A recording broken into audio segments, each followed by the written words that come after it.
Welcome to Commercial Real Estate Uncovered. I am Eric Sexton, which is actually God in German, the billion-dollar broker. Welcome to another episode of Commercial Real Estate Uncovered. I am Eric Sexton, and I'm here with Leslie Houston, who is one of our top producers. We're going to title this one Receptionist to Top Producer. It's one I've been excited to have you on the show to kind of talk about your journey. Thanks for being here with me today. Thanks for having me. I appreciate it. Not a problem. So a couple things about Leslie. She started at NAI about 5 years ago, actually as our receptionist, and last year was one of our top producing agents. So a really cool story. I'm excited to get your story here. But one thing I do want to ask you before we get into that, how are the Kansas City Chiefs looking for next year? Looking to be the first ever 3-time Super Bowl champion in a row. The reason I ask, it's going to happen. It's going to happen. It's going to happen. The reason I ask Leslie this is she is a diehard Kansas City Chiefs fan. I didn't know who what's his name? Taylor Swift's boyfriend. Travis Kelce. Travis Kelce. I was one of the guys who was like, who's this guy that is dating Taylor Swift? So Leslie, you're from Kansas City? Yes, originally. Yep. Okay, and you lived there until you moved out to Vegas, or? Mm-hmm. Yep, okay. I lived my entire life. It's actually a small town just east of Kansas City. I did not grow up in the city itself, kind of in the middle of nowhere, but that was one of the closest, most recognizable cities. So, but then moved out here, and this is the first place I've ever lived other than the small town outside of Kansas City. Sometimes when we talk and you're back in Kansas, you're talking about taking care of cows. So you're from like a farm community. Yes. Rural farm community. That's exactly what it is. I love it. That's fun. Yep. Vegas is a much different place to move from Las Vegas. So I'm curious. So you started with us at NAI in 2018? Yes. 2018. Yes, 2018. And what brought you up to that? What were you doing professionally before commercial real estate? So whenever I was in Missouri, I worked in Kansas City for a company called Xceligent. Most people in our industry have probably heard of it. So a third-party research database. Commercial real estate database. So I had worked for them for about a decade. It actually started in a smaller town outside of Kansas City. It was a mom and pop organization that got really big. We had gotten some investors and really had grown substantially in probably the 4 years leading up to kind of them closing down. But essentially, as everyone knows in our industry, it kind of came to a crashing halt all of a sudden. So that's what led to my career change, was that there just wasn't a path forward with them. So I had really intended that was my career, and I had planned on staying there and working for them for the rest of my career. But I was forced to make a change. Well, sometimes that's for the best. The unexpected changes, you end up where you're supposed to be. So Xceligent, just again, kind of reiterating what Leslie was saying, it was a software company that got put out of business by another software company, and we'll leave it at that because we need that other one in our life. But yeah, I really liked that company. And it was funny, I asked you about it because you used to carry this Xceligent backpack into the office. And I was like, wait a minute, where'd you get that? And then you told me the story. So what led up? So we'll say you parted ways with Xceligent. How'd you find NAI? Well, so I decided at that point, I was kind of hesitant on moving. I'm a big family person, and the rest of my family is still in Missouri. So I really was hesitant to move, but I knew that if I wanted something more in commercial real estate, I was going to have to move. Kind of the middle of nowhere, Missouri, there isn't much going on in the commercial real estate world. And I had talked to brokers all across the U.S. and really just had my mind made up that I wanted to delve into brokerage. I knew all of these different individuals, knew kind of what they did and how they did it, and it really seemed fascinating to me. And my best connections at that time were in Orlando, Florida, and Raleigh, North Carolina. And so I was really debating those two places to make a big move because I had the connections and basically had job offers to come work for brokerages. My younger brother was in the Air Force, still is in the Air Force, and happened to be stationed here in Las Vegas, and really kind of did some talking and said, you should come live with me, and moved to Las Vegas. And mind you, I'd never been to Las Vegas before, even to visit. and I didn't really have the connections here from a brokerage standpoint, but he talked me into it. So I bought a one-way ticket, all the baggage that I could basically buy at the time, flew out here and just started searching for a job essentially. And even though I didn't have the connections, I did get some interviews, but I was interviewing for research positions at the time because that's what my resume looked good for. So I did interview with CB, Colliers, Cushman, and some of the bigger shops, and kind of told them what my plan was, which is a little bit more difficult there. And NAI actually was hiring for the receptionist position at the time. And so I interviewed with them and explained to them kind of what my bigger goals were. And NAI was very receptive to those goals. And so whenever it came down to it, the offers from the other companies were much more substantial. But they mean the payment? Yes, or what you're going to get paid right off the bat? Okay. Yeah, compensation were much more substantial, but they were not nearly as receptive to my long-term goals. So I really had a good feeling about the individuals I met with at NAI and their culture. So I decided that I wanted to forego the compensation and kind of go with the gut feeling that I got about what my long-term goals were and the people that I was surrounding myself with. So your goal was to become a broker right off the bat. Beginning, You're just trying to get a foot in the door. Yep. Yeah. That's the two other people I had on this podcast. One is Dan Doherty, and then we had I'm drawing a blank. Oh my God! But anyways, I had Dave Sundrum. He was talking about it, where you need to just get a foot. You need to get a foot in the door for this business. So it's cool to hear your story because I watched you do it. Actually, I remember walking into NAI and you were at the front desk, and I was like, who's this new person? And now, like I said, last year you were one of our top producers, or one of NAI top producers. Okay, so 2018, you got your foot in the door as a researcher / doing whatever was in the administrative. I mean, yeah, basically whatever brokers needed, I was there to assist. How long were you in that position for before something else opened up? So, I mean, it ended up being right around 12 or 14 months. Okay. I think right around 12 months that I was in that position. And really, so I was very open with the individuals at NAI, with management on my goals. And I'd said, that that's what I wanted and that I wasn't going to rush anything, but at the same time that, I knew that an administrative role was not for me long term, and that I wasn't going to rush anything, and that I was not looking to go on my own as well. I knew at that time that I wanted to join a team. I was looking for a solid mentor, and that it wasn't going to be something where 4 months down the road that I was just going to ask them for a desk and go on my own. So I kind of had those conversations with them as well. So they knew also what my intentions were. But I also had thought that I would probably need to pursue that outside of NAI. It is a smaller office, and so I had just kind of thought that that was the case. So you mean pursue being an agent at other offices? With a team. Oh, understood. Okay. With a team. So everyone kind of, I was new. I didn't understand or know. And of course, nobody knew who I was. So I was, just kind of felt like maybe everybody was established and had their own teams and everything was running already how it needed to be. NAI and I were under the understanding that I was going to pursue my license. And then if I received an offer from a team, even at another firm, that I would just talk to them and then allow them plenty of time to replace me. And that's kind of the process. So how long were you at NAI before you got your license? So it was in the next 9 months. So I didn't get it right away. But So Step 1 was pick a market. Step 2 was pick a brokerage. Yep.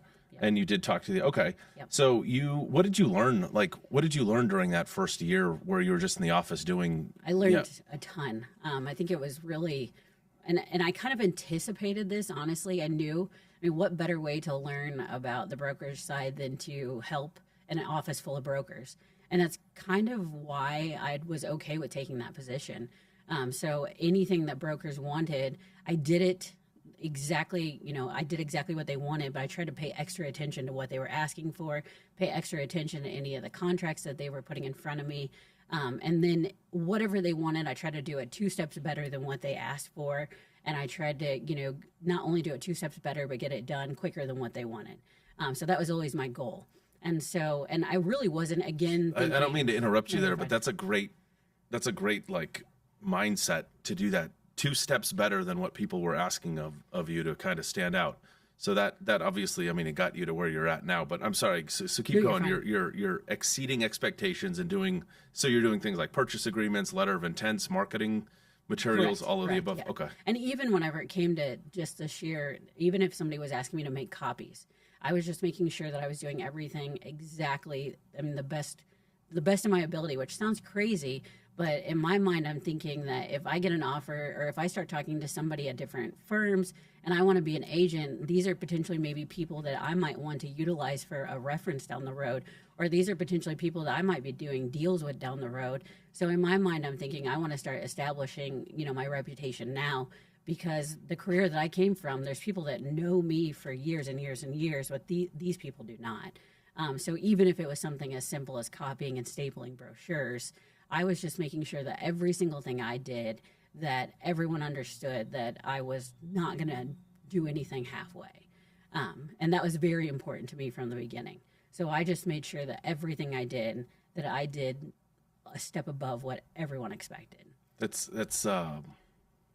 smart. So at this point, were you interacting with agents outside of NAI? Because at the time, NAI, like you said, we were pretty small. But were you dealing with other brokerages or other agents at that time, or was that No. just all internal? Just all internal at this time. So you were at that position for about a year, and then where'd you go from working, at the kind of that office assistant management role? Where'd you go to then? I kind of started noticing, and I think just from me doing exactly that, trying to go above and beyond.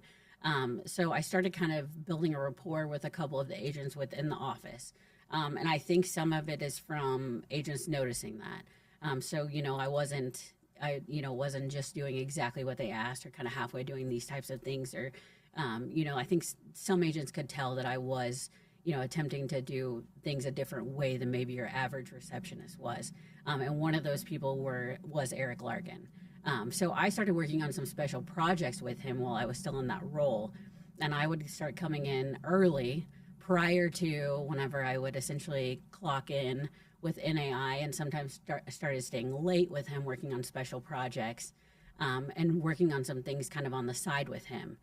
And so that kind of established a rapport between the two of us. And just, it was very interesting to me. And I loved it because I was working on different things that were more along the lines of becoming an agent and things that I would need to know down the road. And of course, it helped him as well because it was extra things that, I could assist him with on these projects. And so that kind of led into more conversations. He started asking me, what are your goals? What are you doing? Because he wasn't in on those conversations I had with NAI's management. And so I, explained to him exactly the same, that I was working on getting my license and that I was going to join a team and those things. So I had told him those. And this was 2018 going into 2019. Yep. Okay. Exactly. So I, explained to him just exactly the same. I was transparent with him that that's what I was working towards. Kind of explained to him the same thing, that, I was, learning the business, and this was, I was trying to establish myself, build up connections, get my license, and then, my hopes were to join a team, and kind of explain to him that some of the individuals that I had met, just through the interview process and things at the other firms. And so during that time, we had kind of built this rapport. And then once I did get my license and kind of started those next steps of starting to branch out a little bit, I do have a very specific memory of him and I sitting in the conference room at NAI. And I was starting to actually talk to other agents in other firms at that time. And Eric Larkin kind of very nonchalantly said, if you're going to be an agent on a team, why don't you just be an agent on my team? And so, kind of just from that point forward, he was serious, even though I wasn't sure at the time that he was. And so we decided to make it official, and that was my next transition. And you were licensed at the time then? I was. Okay. I'd just gotten my license. Okay. Just gotten it, yeah. So that was the next transition, was from, I explained to NAI that it wasn't as far from home as what we had discussed, but that Eric Larkin had asked me to join the team. And so I continued that job for a little while, as they did need to hire to replace me, obviously. You were part of the hiring process to replace you, though. Yes. You were actually in the interviews and stuff. Yeah, I did a lot of the interviewing and was part of the selection process, basically. And then I did train the individual that replaced me and made sure that process went smoothly, and then officially officially branched out as an agent after that. And this was I was kind of part of this. I guess I was there. I was at NAI Yes. when this was going on, so that's why these dates. So this was like summer of 19 going into 2020, and then we hit COVID. Yes. The most entertaining time to be a broker. And actually, I don't know. The Great Recession was probably a little more challenging. At least COVID was shorter. Okay, so you start on a team, and at that time it was Mike Kenny, Eric Larkin, and you on this team. Okay. And at that point, how long were you with them before you were able to start doing like tours and that kind of thing? Like, what was your first role joining this team? So you went from, again, like receptionist to learning more about the business, and then you get put on a team as a junior agent. What roles were you expected to do at that point? So I really just started doing a lot of entry level things and a lot of shadowing. I mean, I remember doing a lot of shadowing. So I would go with them to do things and just kind of follow along. I went with Mike to do tours. I sat in with Eric while he did a lot of cold calling, and did a lot of observing and those kind of things. And I still did, a decent amount of administrative work, a lot of what you would think is a junior agent, and those things. So I still did a lot of the LOIs and contracts and those things, but obviously with a ton of oversight. So I would say there was several months there, 4 to 6 months, where that's the majority of what I did. And Eric Larkin was very, very set on making sure that, I saw and heard plenty of things first. And we really there was no reason to be in a hurry for me to just start doing a ton on my own. Neither one of us felt rushed with the concept, which I think in hindsight really helped a lot in the long run, as instead of me just being thrown out on my own. Well, one of the things too, and you reiterated this, is doing those administrative things like writing letter of intents, putting in market comps when you see a building gets sold or leased. You take that data and you put it into your own spreadsheets, because it really teaches you the market, who's leasing what building, what things are renting for, how different submarkets, what things are selling for, because North Las Vegas is much different than the airport submarket.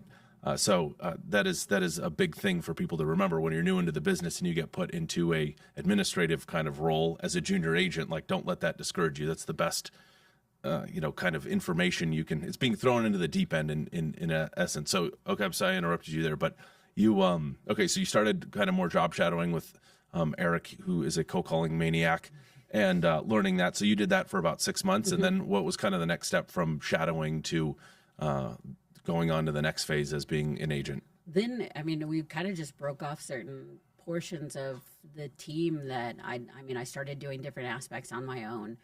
So there was a different subset of, clients that I started calling on my own, and some of the deals that were already in kind of fulfillment stage, I took over on my own, and some Eric and I worked together. So we kind of just started piecing things off, and I kind of did start venturing more out on my own. I started doing tours on my own.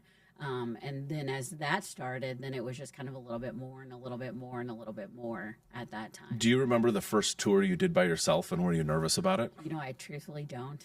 I've been asked that before, and I don't at all. And I'm typically not a person that gets nervous about that stuff. So either I'm guessing I wasn't nervous at all and it didn't go bad, or it went horribly and I made myself forget it. That's funny. I do remember some of my early tours, and I remember some agents from other brokerages.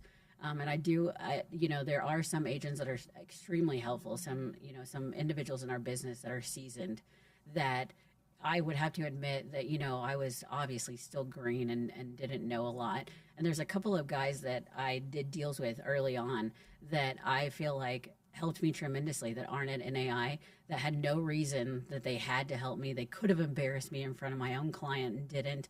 Taught me stuff behind the scenes. And that's one thing and I've heard a lot of people say this about the brokers in Las Vegas in general. But I do feel like the brokerage community, especially industrial, I guess I don't know a lot about the other sectors. Yeah, but I think we have a really good group of brokers that work together amongst the firms, especially our core group. And to me, that's a testament, because I can remember specific instances with that specifically where, like I said, those guys had no reason to do that, and they went above and beyond to just help me out, teach me things. and did it in a very respectful, decent. Do you have an example of one of those I do. cases? Yeah, actually, I have two specific ones. I'd love to hear them. Yeah, so Greg Pancero. Of course. So Greg is great seasoned broker in town. He is. So does a lot of deals. And there in my early career, we did several deals with him where he purchased some owner user buildings from us. And there was one specifically over on Post and there was a couple things I didn't know about the building. And I admitted it. And that's, one thing that I've always said and I still do it to this day. If I don't know something, I will be the first to say that I don't know, but I'll find out. And he didn't say anything in front of the clients, his client, my client, anybody. But then later on, whenever him and I were kind of over by ourselves, he told me the answer, explained it to me, showed me a couple things in the building while we were still there, and kind of broke it down for me. Super helpful. And I think even while we were still in the building, it was helpful because he could show me exactly what he was talking about. He could have embarrassed me in front of the clients and, known more than I did. Or he could have never given me that information because, he didn't have any responsibility to. But that's one thing that really sticks out. And then another one is Chris Lane with Colliers. We did several deals, and that was a flip side. So we were actually representing a couple tenants at the same time, and I was in a building with him, and it was another similar scenario. I just wasn't familiar with a couple of questions that our client was asking, and it was the exact same thing. So he didn't overstep, and he didn't say anything, and it was specific to our tenant and not necessarily the building, but questions that he knew the answer to, and he had an opportunity to just answer it in front of me rather quickly after the fact and kind of explained to me the answer, and even told me, if you have a chance and you want to go tell them and then we go back and look at it, you can, but very discreetly. And again, no reason why he couldn't have embarrassed me and made it known to the clients that he knew and I didn't. No obligation to tell me later, and did so. So that's just, to me, that says a lot about our brokerage community. Yeah, we do have a good brokerage community here. So I started in 2005. It's like almost 20 years ago, and it was the same situation. You had no idea what you're doing. Well, I had no idea what I was doing. My broker was kind of more just threw me in the deep end and said, figure it out. But there were cases, kind of the same thing, that for some reason, this market has a really, it's like we all have to get along and compete. So it's great to hear that those brokers, both of those names, Chris Lane and Greg Pancero. I'm drawing a blank here. Both of those guys have been in town a long time and are both really good brokers. So it's good to hear that they're helping. But it also helps the industry, because if the higher bar you keep in the industry, the better we're all kind of work together. So again, it's like we have to compete and get along at the same time, because like you said, you had a buyer in one situation and you represented the seller in the other case. Right. So that's cool that they did that with you. How long do you think it took from like when you were out showing space on your own, where you really felt like you knew the market and you knew the players as far as the brokers and developers, from that first 6 months from having some people help you to really being like, all right, now I know, like an aha moment maybe, where it was like, okay, now I know what's going on in this market? Yeah, it's kind of, I don't know. I do remember it's like I had multiple aha moments, honestly. I think I had a few of them, but the more, because I spent the first year doing a lot of, it was so exciting and exhilarating. I didn't feel too discouraged a lot in that year. And then the second year, kind of, I was a little more overwhelmed maybe, but I think I had an aha moment towards the end of that second year. I felt a little more comfortable. But then in the third year, I was really kind of getting some more confidence and felt good about it. It's almost like I had another aha moment. I kind of feel like I've had multiple. And it's almost just, I keep getting a little bit more confident and a little bit more confident. But again, with how complex this industry is, I almost think that's going to continue to happen, truthfully.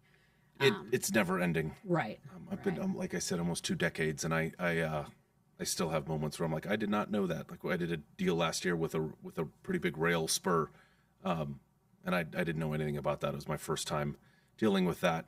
So I wanted to go back talking about the team. So you joined Eric Larkin and Mike Kenny, who are both, seasoned guys, SIORs, and you joined them as a junior agent. Did you notice that like the team shifted, where like you naturally were able to go, like your natural skill set came in from maybe being organized, where they gave up certain roles and you naturally took those over, like the team dynamic naturally fit? Because I find that a lot, where the juniors come in and you don't even know what their roles are going to be. You kind of just have to figure it out as you go. And then, like you said, people do the extra mile, like Alyssa Parks and Camila Rosales, who work with me. Like, they took over roles that I didn't even know were kind of, I don't want to say holding me back, but my talents were better used elsewhere. So maybe fill in that a little bit if there were some things you noticed that, like, Eric and Mike weren't maybe as strong.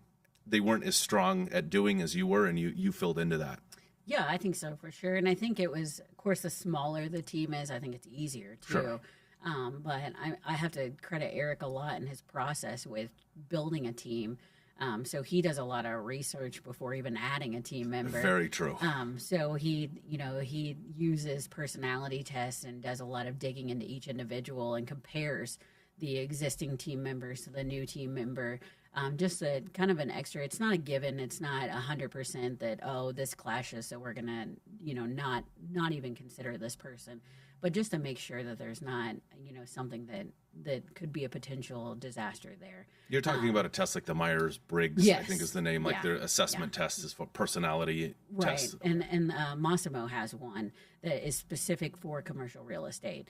So that breaks down the different aspects of a commercial real estate broker and kind of goes through each of those whenever it comes to social ability and just all the different aspects for commercial real estate specifically. And that's the main one that we kind of look at. So he takes a look at that first. And I think whenever it came to, so Mike and Eric are very different people. And then I kind of fit right in between. So I think that one was almost maybe one of the easier, more natural fits. There was a lot of things from Mike and Eric that I just kind of naturally fit into that worked out really well. And then, as we continue to, because our goals are to build the team and continue to do that. And I think that we really try to plan within reason what we want other individuals to do. So whenever I came onto the team, we did have a very specific plan with knowing that some things may come up that once I start doing it, maybe I'm not as good at that as what we anticipated, which is fine because there are going to be other things that come up that I'm better at that we weren't anticipating.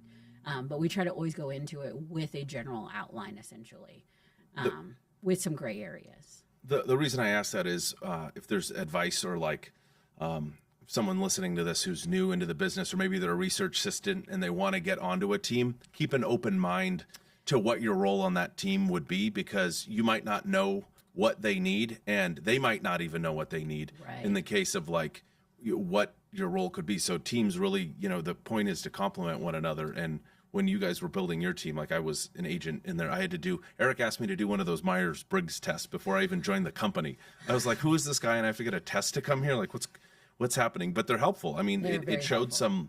And the Massimo one as well. So if you're listening to this and you don't know what that is, Massimo is a commercial real estate coaching service, I should say. And they help you build teams and kind of level up as far as your brokerage. So that's interesting as far as that going. What about, when did you start doing deals? How many years in did you kind of start doing deals yourself for prospecting? So probably that, as far as on the team, somewhere around that 8 to 10 month mark, I really kind of started doing some specific ones, not just anything and everything, but like I said, maybe a subset of individuals that I was calling or certain deals that I kind of started working on my own. And again, not every single one or just anything and everything, but very specific ones. And then there were certain ones that Eric and I maybe were working together. And again, it started there and then it just kind of turned into a little bit more and a little bit more as I got more comfortable. Did you have any specific challenges? I mean, I know you, I've known you for years now because we're at the same company, but you've never been shy to ask questions. But like, have you ever had like one really big hurdle that was hard to overcome as far as like being, a broker? Truthfully, I really think just the way that this all played out with having a solid mentor, being on a team, being at a supportive, solid company, I have to admit, I think it really helped me avoid any huge hurdles. I had tons of support, and I think that I was able to ask all those questions. I can't imagine if I would not be able to. And that's one thing, especially through the first 2.5 years. I asked a ton of questions. And had I not been able to do that, I mean, I don't know how, I'm always extremely appreciative of that and having a mentor and those individuals around me, because I don't know how people do it without it. So are you, I mean, I mentioned you were a top producer last year. So you, from 2018 to 2023, went from receptionist to top producers, and we have some big producers in our office, so that's quite the feat. So kudos to that. It's been fun to watch. I'm curious about like your work ethic, or like how you guys function. I mean, do you attest that? Are you one of these 4 a.m. wake up, ice bath, run 8 miles, and then do some push-ups kind of person? Or like, are you, what's your kind of secret sauce to getting to that point?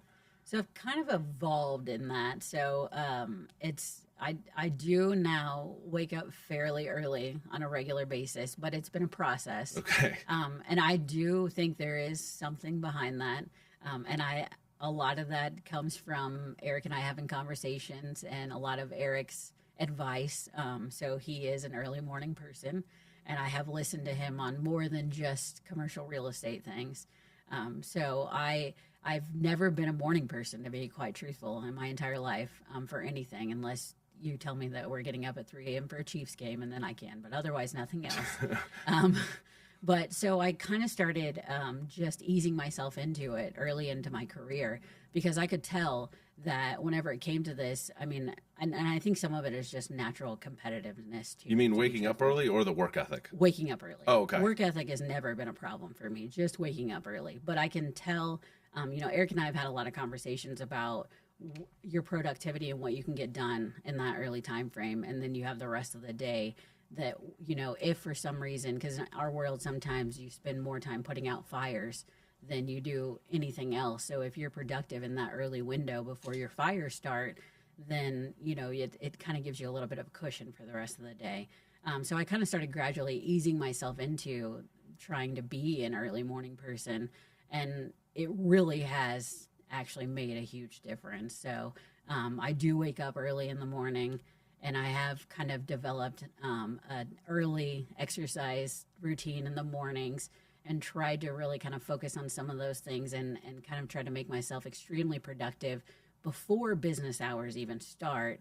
And then I start what I call kind of a normal day, which I have blocked off, and I do a lot of time blocking. You do time blocking, I okay. time block probably excessively. But I swear that it works when you time block, when you wake up, when you cold call, when you reply to emails. It keeps you focused instead of jumping around. Because if you're making phone calls and that email notification pops up in your monitor, you're immediately distracted. Yeah. How do you do you turn like the Wi-Fi off to your computer? Usually I just close the app. So, and sometimes I'll even, depending on where I'm at, sometimes I'll even just go and it's difficult because of databasing. Because I like to database at the same time, because sometimes I will just put my computer up, but I like to database at the same time I'm cold calling. But sometimes, depending on where I'm at, I'll even go in a different room from the computer or something like that. But usually I'll just kind of close out my Outlook, or separation. Turn off the notifications or something. But usually I've kind of gotten in a routine now to where if I'm in that time block, then I just ignore it. I don't pay attention to it. I know it'll be there when I'm done. And if I don't get this done now, I know it's not getting done later. So I've kind of just trained myself to think that way. How do you stay up to date on the market? I know we're always out running around touring buildings and that. Do you have any specific publications or events that you go to stay on top of, the real estate market in Las Vegas?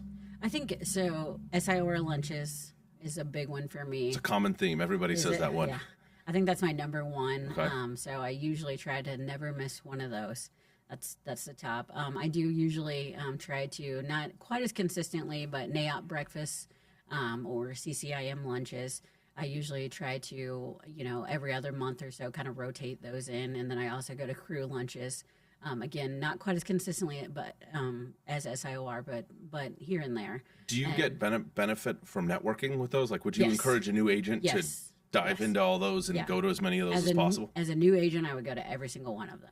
I think it's extremely important for meeting all the people you're going to be doing deals with, building your network with contractors and everybody that you're going to be, needing information from. I've texted a contractor this week. I've texted an environmental consultant this week. And gosh, today's only Wednesday, right? I'm trying to go through my head and everybody I've talked to. I've probably talked to 5 different vendors already this week that I have met through those different organizations, and just even the other brokers that you're doing deals with in those things. So as a new agent, I would encourage them to go to all of them. Any news sources you like? Are you a Wall Street Journal reader? I do. I usually look at the Wall Street Journal, and then there's a couple different other things that I randomly get. Sometimes I'll kind of look at different things as far as just like what CoStar puts out news-wise or different things like that. I like to look at other markets throughout the U.S. too, so sometimes I'll look at broader things. But, usually I try to kind of focus on Vegas. And honestly, going back to the brokers in our market, I do a lot of talking with the other brokers from all the different firms, and then with an AI. I mean, you and I talk about what we're seeing. Other Brian Hauser, other agents within our firm. I think that's a good way that, we can kind of stay on top of things too. So, talking to the other brokers is huge because other companies have different research departments and they pull different information globally. I mean, like I'm actually signed up for all the newsletters for all the brokers. So if you don't do this, this is an easy free tip. Go on JLL and CBRE and Cushman and Wakefield, NAI, sign up for all their newsletters because they put out these market reports in summary and they give you a big, kind of a big market perspective from Las Vegas and the entire country. So that's sorry, I jumped in there real quick. No, that's perfect. What are 2 pieces of advice you would give somebody who is just now wanting to start their journey into commercial real estate? They know they want to be an agent and they're in Las Vegas, but they don't know where to start. What are 2 things you would tell them to do if you met them in a coffee shop? I'd say the first one is identify a mentor. That's, to me, that's the biggest thing. Go to the firms, talk to the brokers, try to identify where you can get in with a mentor somewhere. I think that's the biggest piece of advice that I could give somebody that, I've watched... Network. Network. I've watched so many different individuals try to just wing it on their own, and while some people it works, I just think that there's a very difficult aspect to that, and a big piece, a difficult aspect that you don't even have to have if you can secure a place with a mentor. There's just not even a reason to go that route. Yeah, the been there, done that. Kind of learn from their pain. Right. Dave Sundrum was one of the first podcasts we did here, and he was talking about that as coming from a developer's aspect. Dave's an industrial developer. He owns a company called Strongbox Development here in town, and he was talking about that. Where I asked him how he, figures out problems as they go. Like, has there ever been like a doomsday situation? And he just said that's part of development and brokerage is just you have to learn as you go and figure it out. But the best thing you can do is be working with somebody that's been through that, because then you don't have to maybe feel the financial pain or one of those things. So you said find a mentor, network, and what about a second one? Obviously a team. Hopefully that comes with your mentor, ideally. But I think working with a team is huge. It makes a big difference as far as, what you're capable of. I think, really, a lot of times I think you limit yourself as an individual and what your ceiling is. I think that your ceiling... you went to the Super Bowl last year. Yeah, I did. Could you imagine buying a Super Bowl ticket 2019 versus 2023? No. Or was it 24? It's 24. It was technically 24. Shows you how much football I watch. Yeah. But like from what you made in 2018 to 2023, paying what you paid for a ticket. No, it wouldn't even be a discussion. So like having somebody to really say, hey, set your bar higher, like get after it. Exactly. You need that. You need somebody pushing you, and you need... we're just able to do so much more. So much more than what one individual would be able to do. This is my favorite. I love this stuff, the mindset stuff where people are like, even the way they talk, they say, I'm just a real estate agent. Or they're like, I only went to the gym 3 times. Just those words, to have somebody knock them out of your vocabulary to like really keep you amped up. It's wild. Like this gym I go to, it's a CrossFit gym. The guy who owns it was like, I'm going to tack on a mile to every workout. Like you have to do a mile every day. And I'm like, that's crazy. Like we just did squats. And then you're like, oh, I ran a mile afterwards. And he's like, let's go do 2. And you're like, oh, and then you do it. You're like, well, that took longer, but it was hard. I get really excited about this stuff if you can't tell. What about like getting on a team and like fundamentals? Like, do you have any, without getting too long on this, but like, I know, like implementing a CRM properly, like when you cold call, you said you love data entry, like, are there maybe 2 or 3 fundamentals that you could share with a newer agent to say, hey, don't go try to figure this out on your own, because a good broker will teach you like the proper fundamentals of how to catalog CRM, how to cold call. Like, do you have, yeah. I mean, databasing in general is important. I think the key thing is to pick a database, start populating it whenever you're first getting started, and stick with it. I think that's the important part. I think a lot of times people are overwhelmed by picking the CRM and trying to decide, and then, maybe not really using it, or using it here and using it there. I think the tricky part is pick one and use it and stick with it. A spreadsheet is not a CRM. It is not. No, it is not. So the caffeine's kicking in now. But yeah, no, I think that's it. And a lot of times just having a plan. I think structure is something that is really kind of overlooked. I think going in with a plan, and even if it's just time blocking, honestly, or at least having a weekly plan, a monthly plan, yearly plan, something like that. I'm going to make X amount of calls today or X amount of calls this week, and I'm going to, do this. I think having some structure, a lot of times whenever you're newer, it can be overwhelming. And some of the things that we do are a little bit more difficult to quantify. But I think if you sit down and have some structure, that it really makes a difference in your outcome too. So getting onto a team taught you the structure, how to data entry into a CRM, cold calling. I mean, I'm assuming that you guys did, you mentioned earlier in this, that you scripted some sort of cold calling, or you just kind of naturally it was half scripted, half, figure it out. Yeah. And then, what about marketing? Like, working with a seasoned agent, when you put together a marketing packet, having them mark it up, like just things like that. I'm answering my own question here, but no, there was definitely templates in place. I didn't have to figure that out. There was, and for all aspects of marketing. So Eric and Mike already had that going. So I knew whenever I was starting a listing, I could pick a brochure from a similar listing before, and I used the template and the general outline of it. So I didn't have to reinvent the wheel there. And they had already been sending out postcards and e-blasts and those things. So that all of that was already in place because I joined a team. So I didn't have to come up with any of that. There was already a schedule for all of it. I didn't even have to think about when it was going to be sent out or anything like that. Now, I did participate in, obviously, the, brainstorming and, okay, what are we going to send out next, obviously, and those things. But I didn't have to come up with any of that on my own or try to, brainstorm how I was going to brand myself, because they had already started branding the team. So now all we have to do is just continue to, how do we better brand the team? How do we make this better? Consistency. Exactly. And people who, if you don't know, you don't know. And when you're joining a team, and like I said, my original broker just kind of threw me into the deep end, literally gave me a phone book and was like, hey, rent this space on Flamingo and Maryland Parkway. It was an old Sofa 2000 furniture store. But I didn't know what a CRM was, and I was trying to do my own brochures on PowerPoint. And I really wish I would have been on a team to learn this stuff. And that's why I keep reiterating it. You're literally a success story of like having a plan, learning from really good agents, and learning the CRM, learning how to cold call, learning the marketing. Like you say, e-blast and sending out postcards. Like those are huge parts of this business that aren't that difficult to set up. Well, getting the addresses for the postcards It takes a while. But those will make the difference of really making it in this business, and really making it by like really making a lot of money. Dan Doherty said this, brokerage is a rich slow business, which he's right. You can go years without making money, and then you'll hit a point and you're like, oh, I'm actually, getting some consistency here.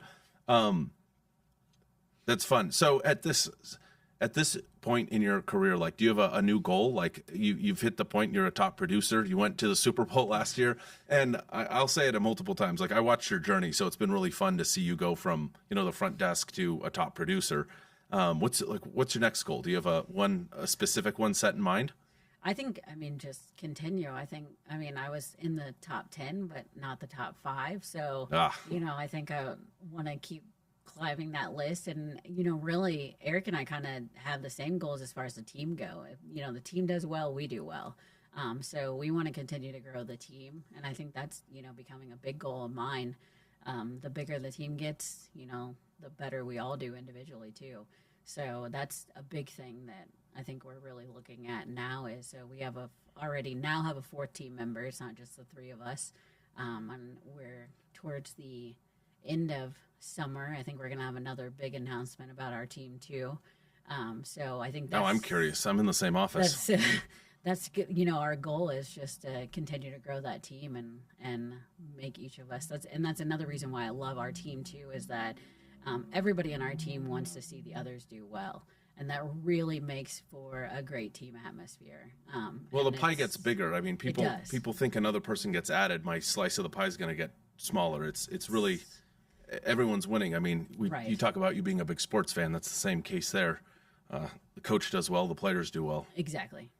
So I think, grow the team. And, we're trying to also, several of us on the team have been kind of, delving into the investment world too. And I think we're going to continue down that avenue. That's kind of a fun, exciting, different aspect still within the commercial real estate world. So I think that's another kind of aspect that I'm kind of looking at goal-wise too.